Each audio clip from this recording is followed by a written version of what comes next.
Welcome, KCIW listeners. We are here on the Quality Living Show with peaceful support.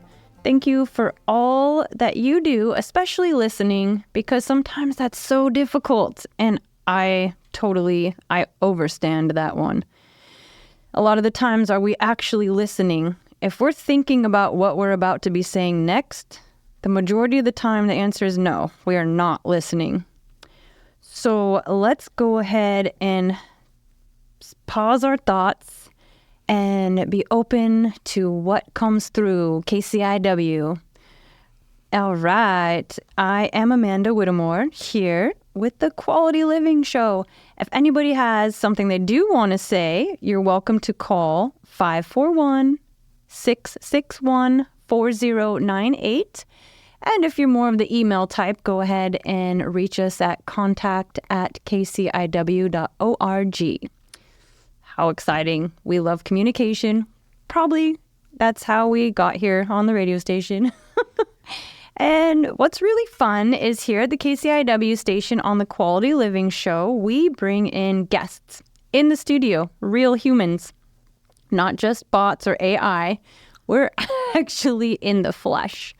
And today we want to thank Tom and Linda and Candace and Rose and all the core of KCIW team. And the way we can really thank them is tell your friends, even if they live in Thailand or Guatemala or Europe especially, that we here as a LP, low power tower, are always looking to expand and reach and contact more people. And what would be super beneficial is support with financial donations and or connections to broaden our towers and our communication channels.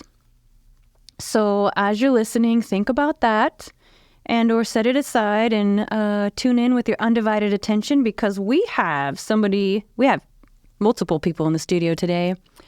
Yes, we do. Here on Quality Living with peaceful support, we have Alisa Green. Welcome back. Thank you, Amanda. Appreciate it. Totally, yes. And Alisa made it to the studio before I did today. And she had a surprise waiting for her. And it was not me, because I was late. So my apologies. And I would love if you would, because you got to really get the full intro of our other guest who's sitting next to you. Would you go ahead and give us an intro? Oh, my goodness. How wonderful that is. So we have today, we have Mark, and he is, you know what, a one-man band, and he just recorded a album. Yep, in LA. In LA, and he has been from Montana to LA to Oregon, and we're really excited to have you here. Thank you for having me. Yeah, Mark, welcome to the KCIW studio on the Quality Living Show. Yes, I'm stoked to be here. How did you get here, like here to Brookings? What brought you here? You know, I've been on tour for a while and been doing touring, and I came down in 2018 and went through Crescent City, and I was like, okay, I got to go check out Brookings. And so I ended up moving here for a year. And then after I moved out, after when COVID happened, I went back to Montana. I was on tour at that time. And then I went back with my band, and I was up there and learned how to play as the one-man band thing. I started playing guitar and bass and drums and singing all at the same time. Holy heavens, like 3 instruments. So there's 2 hands and 3 instruments. Yep, I play guitar on the left hand and bass on the right hand, and I drum with my feet and I sing all at once. Okay. It's a whole rock band. With your feet.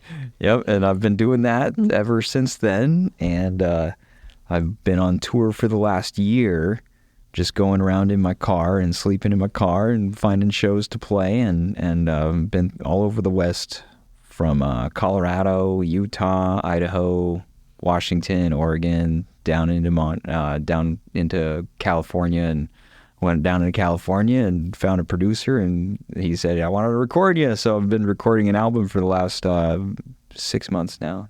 Oh man, like a full album. Actually, it might just be an EP. But Okay, that's cool. if we EP, can, yeah. if we can do a full album, I think we want to do a full album, but we'll see how it goes. Just tap it in. Yep.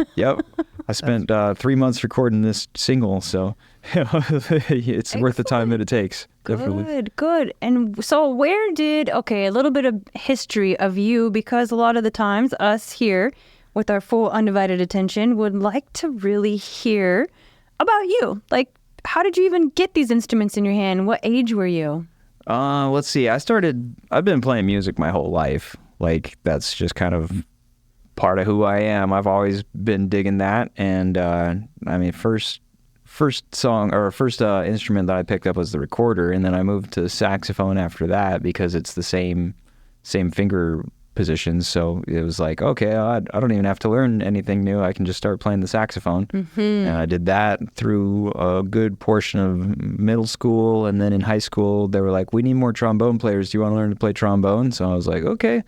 I learned to play trombone. And then they're like, we need an upright bass player. Do you want to play upright bass? And I'm like, yeah, I can play upright bass. Then I moved into guitar and then drums. And, before you know it, I was starting bands and ended up just playing everything. I think there's more instruments that I play than don't play. If I can pick it up, I can figure out how to play it. How to make it sound. Yep. Yeah, even if I've never played it before, I can usually pick it up and just start jamming on it. Whoa. Terrific gift. I love it. It's the best. I have a blast. Is there any instrument that so like you said, you play more than you don't. Is there any instrument that just doesn't connect with you? Like any instrument at all that you've ever found that you like picked it up and then you're like, and set it back down? The flute is a tough one. It takes a lot of breath work. You have to, have the ligature in not the right just angle, the right position, and all of that. It's definitely a lot of extra effort, and that's about it. Everything else,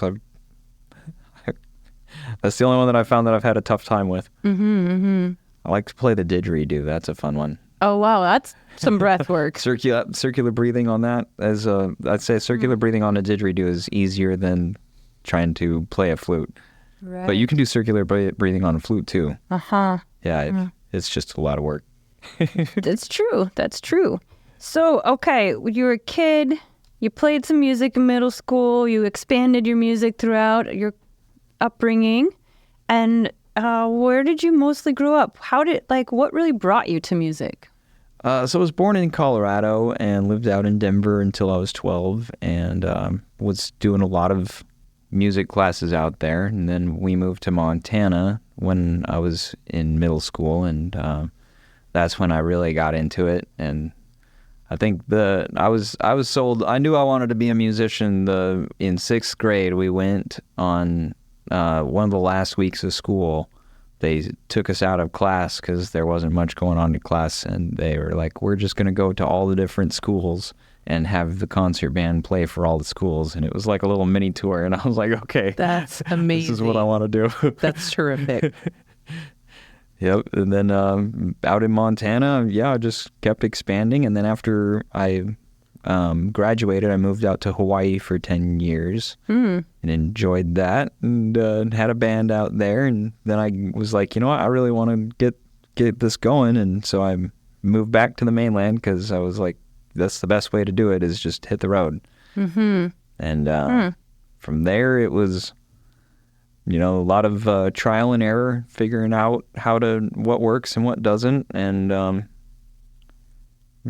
trying to deal with COVID, that was a big obstacle for sure, but it was also kind of adversity with the right mindset is usually a blessing in disguise. So just took it and learned with it and grew with it, and that's how the song came about, and that's how the band came to be, and can't complain. Perfect. Yep.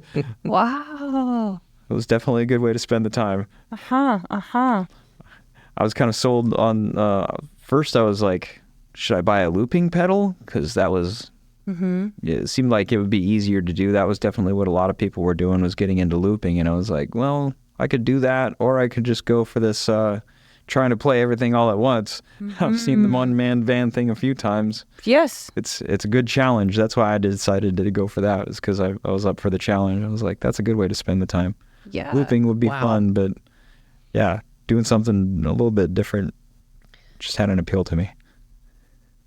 Well, I don't know if you've been down to the Pirate Festival this weekend, where there is tons of music. Tons. I actually played at Pirate Fest with my band in 2019. Yeah. Nice. Yeah. Here? Yep. Oh, terrific. Yep. Maybe that's where I first met you. Yeah, possibly. Which group? It was called Venus and Mars. Venus and Mars. It was me with an all-female backup group. Uh-huh. And we played Pirate Fest, and we played Seattle Hemp Fest. At the end of the pier? Yeah. Uh-huh. Yep, down on the the down back on the pier there. Mhm. Yeah. Right before Crave came on. The mini stage, yeah. Yeah. Yeah. Uh-huh. Yep. Craven. Yeah. That was a good time. Yeah, it's the best festival ever. Yep, I love Pirate Fest. It's super cool. Bruce is awesome, and everybody that's involved, and yeah, it's a really very cool spot. Mm-hmm. Good crowd, good food, Yeah. Yes. great costumes. Well, just because it came to thought, listeners, we are here on the Quality Living Show with Peaceful Support. We have Mark and the Markrophones on the air with us right now, and Alisa Green from the Green Team. Super stoked. Tom in the editing room. It's like our own little magic band right here. Woo. With the one-man band. Yep. Would you be anywhere near Brookings on June 28th, 2025? Possibly. I might be able to make that June 28th, 2025. Yeah. I'm kind of working on a tour that's in the works. Okay. But I may be able. I'll put it a hold date in my calendar. I'm always available for bookings, everyone. Oh, Always up for bookings and Brookings. Oh, nice. Bookings and Brookings. I've played pretty much everywhere. The next show I've got coming up in town is the October 28th at Kuntai. Oh. I love playing there. I've played at Backstreet Bar. I've played at Zola's. Played at Fat Irish. Played at Oxenfree, Chetco Brewing. Oh, man. Played at Star Lounge. Yes. Played yes. pretty much everywhere. Perfect. We love supporting musicians here in this area. And that's just especially, in any way we can. And that's kind of why we bring a little bit, I love bringing musicians here on the Quality Living Show because it's inspirational and integral, because so much of the music industry, from my personal experience, is, hi, nice to meet you, thanks for the show, bye. Because, those lucky ones like us get to actually meet people, make, interactions like Dana, super supportive to the music industry and spends all day learning about who you are, like where you came from, what's going on. Oh, yeah. Not just like your newest single or that thing you did that one time. Oh, yeah. Shout out to Wildwood, by the way. I did a show there yesterday. I forgot to mention that. That's so awesome. Yep. I always play a show there every time I come through town, too. Yeah, it was her 7th year birthday. Yep, 7-year anniversary. In business, right? Yeah. That's great. It's a great shop. Yep. Oh, yeah. This is the best shop and multifarious goods of every variety, and very, very cool vibes and great people. And, yep. And love it. she has an amazing background as well. Oh, yeah. Mm-hmm. Yep. She was telling me all the cool places to go to in LA. She's like, you got to check out this spot. You got to check out that spot. Yeah. Yeah, she has an amazing eye for those gift things that you would not expect to have in Brookings. Yep. So, oh, yeah. Yep. It's got a little bit of everything and all kinds of just interesting variety. And yeah, it's definitely, that's one of my favorite spots to go. mm-hmm. And especially when we have people like Mark and the Markrophones, one-man band, jamming up the scene out there. It makes anywhere we go, well, for those who love music, a little bit more pleasant. Yeah.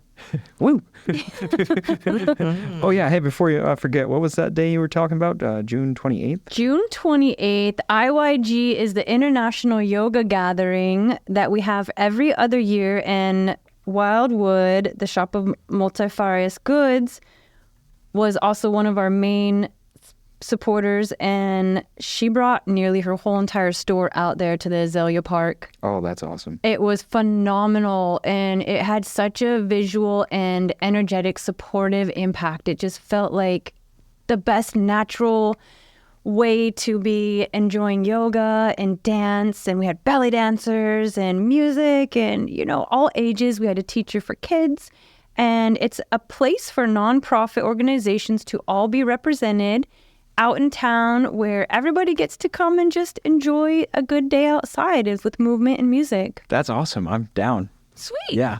I got a whole date on there for you. So yeah, we'll make it happen. We'll confirm that. Perfect. Excellent. I love it. And so tell us about your new single that's coming out. Yeah, it's called How to See in the Dark. It's a really cool song. It's about it's just the process of me learning how to play. That's the time that I was writing it. It was like when I was doing that during COVID, and it was kind of a dark time, for everybody, and I kind of was taking on the metaphor of like, when you're in the dark, you sit there for a minute and at first you're totally blind, you can't see, you don't know where you're going, you're stumbling all over everything, and then slowly your eyes start to adjust and you see more and more light, and before you know it, you're back on track and heading the right direction. And it's kind of the theme of the song, is just that process of adaptation and getting to the destination. That sounds very intriguing. Right. Yeah. And during that time also, there was a lot of talk about pivoting from where you are. So that falls right in line with that thought. Yeah, definitely. It was a big pivot for me for sure. And this is kind of a little bit of difficulty, definitely. It wasn't easy to do, but it was a lot of fun. I always like to say, like it's even though that's you don't have to climb Mount Everest to enjoy a good hike, Oh, wow. Love that. That's my favorite quote from myself. From yourself? Yep. Okay. Yep. I always say that all the time. People are like, how do you do that? I don't even know, but I just learned to do it. But, you don't have to do that in that capacity to enjoy playing music, I think the only thing more fun listening to music is probably playing music. Or dancing. Dancing also, yeah. Dancing. You're making physical music. That's like, I've always tried to learn instruments, and as soon as it sounds really good, I just put it down and start dancing, and I can't get past that point. Maybe that's your dancing is your instrument. It is. It is. Yep. I love it. Because we have Alisa Green here, and she and you were talking in the studio, and she got to learn about you, and I would like you to learn a little about her. And listeners, this is a really good part here on Quality Living. You're welcome to call and ask any of us any questions anytime. The phone number, 541-661-4098.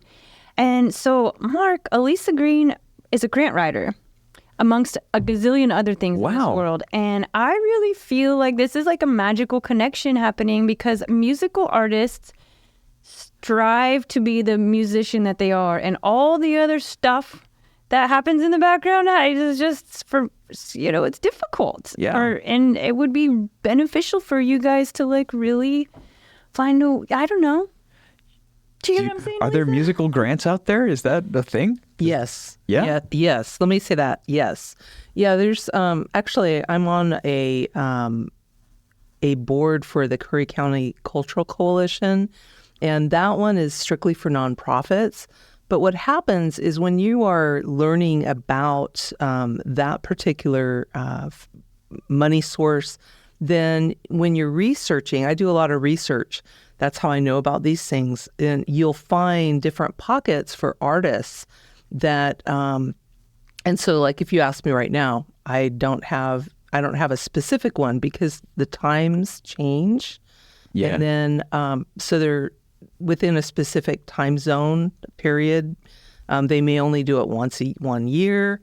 They may do it once a year. So, I mean, there's different money sources out there. Okay. The other thing is when you think about music, you have to think about, okay, it's music, but can you teach others music?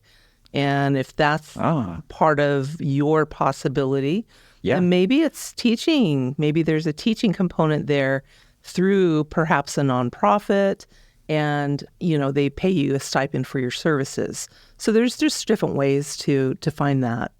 Okay, that's awesome. Yeah, I've done a little bit of teaching, taught at a couple of schools, and it's fun.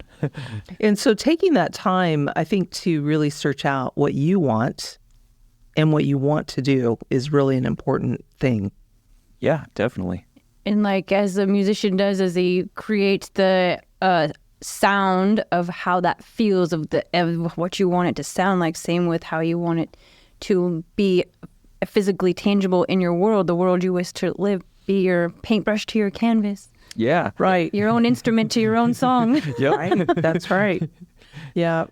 If I could give an example, even of my own scenario, in 2017, I wrote a book and I started my own company. And so I'm like, okay, 2019 comes around and I go, how else can I use my company to help serve others?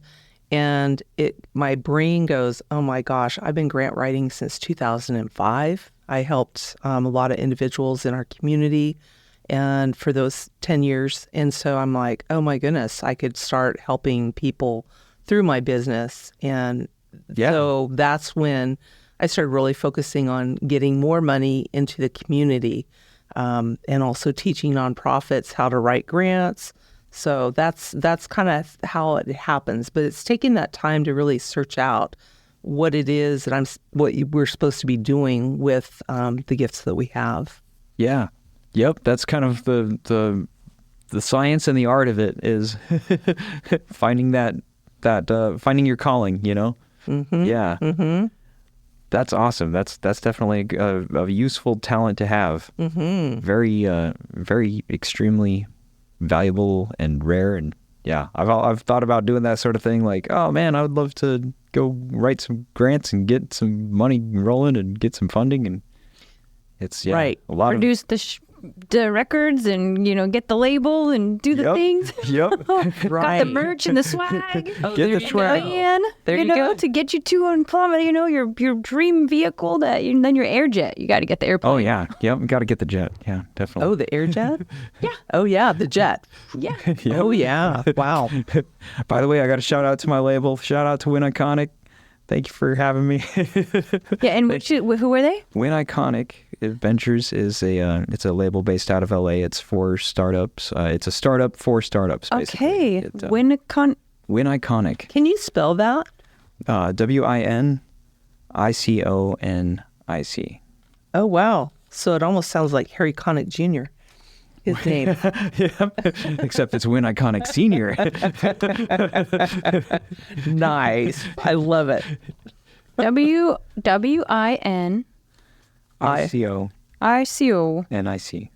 NIC. Thank you so Win much Iconic. for supporting this masterful musician that's here in the studio on the Quality Living Show. We're super glad to have all of this excitement happening, and just the tiniest things that we do leave the biggest results. We never know. And just Oh yeah. Yep, they're doing an amazing job. It's absolutely incredible. Like being in LA and recording down there and getting to go into the studio and spend time doing that it's just absolutely incredible. Mm-hmm. So much fun. How many other artists do they have? Do you know, Mark? I know that they're working with a couple of other artists. I think I'm kind of the first on their. They started in India with a label called Springboard. And they're just getting started in America with the new label. So I think I'm the first release on the actual label. Oh, that's awesome. Yeah, so that's pretty exciting. That is some major peaceful support right there. Mm-hmm. We have a couple minutes to go, and we like to ask on the Quality Living Show, we like to ask you, the artist, what does quality resemble? What is its significance to you? Quality. Well, that's a great question. Quality living or just quality in general? Either or. I think that's quality is the substance of something, the consistency of it. I think that's what quality really boils down to, is the consistency of something. Mm-hmm. And then quality living is really about the way that you live. I've been traveling. That's highly relevant to me because I've been living in my car, and the tour that I'm doing right now. One of the songs that I wrote is called $100 Billion because I read Think and Grow Rich, and it says, write down how much money you want, write down how much time you want it in, and repeat it to yourself until the universe brings it to you in whatever form is most conducive to you. So I was like, I want $100 billion in 2 weeks Perfect. for performing as the Markrophones. Yes. And a song popped in my head, and it was called $100 billion. I was like, hey, the universe did it. It worked. It brought it to me in the most tangible form. So now I'm on the $100 billion tour, living in my car and There you go. playing shows all over the place, and just going gig to gig and making it happen, and it's the best time ever. Oh my. I think that's the best form of $100 billion too, when you think about it, is the song form. Totally. Share it with everyone. Yes. Then everybody's got $100 billion. So true. So true. And that radiates throughout. Yep. And having that wealth mindset is a really nice thing to have. You know, you don't need $100 billion to do most things. You know, if you got $20 and a dream and you or a good plan, then you can probably make it happen. You know, Completely. if you got enough to get to there and there, it works. And your health and the best salud, they like you're fully capable, you're breathing, you're seeing clear. Yep. You got all your Good health and good spirits. extremities. Yeah. Yep. Every limb's working. That is more than 50% of the world. So you're definitely in the 100 billion mark. Yep. Oh yeah, exactly. That's the most valuable thing you can have is your health and your happiness and your freedom, be able to do what you like to do and whatever capacity is. Like I was saying, you know, you don't have to climb Mount Everest to enjoy a good hike. Correct. And, you know, with these vessels that we have, these instruments, like, you know, we break a string, it's like means a lot. Things change in the tone. And same with like we break our arm, things change in the tone of our activities. And so we are all, everything we're going through, we're super, super gifted and blessed, no matter all the things that are going out there. The mindset is the most powerful. Well said. Yep, that's the truth. That's truth right there. Yep, having the right mindset, you can have fun in almost any environment, and yeah, it's a great time. Being able to do this is truly one of the best gifts of my life. I feel very blessed to be able to play music and to get to do it in this way, and that all those strange little setbacks ended up getting to spot that I could end up doing that. I think the hardest part is having the guitarist and the bassist. When they just don't get along, there's an inter-band conflict. Right. Well, that sounds like another show, and we're gonna thank you both, Alisa. Thank you, Mark, for being here on the Quality Living Show today. Thank you, Amanda. Thank you so much for having me. Thank you.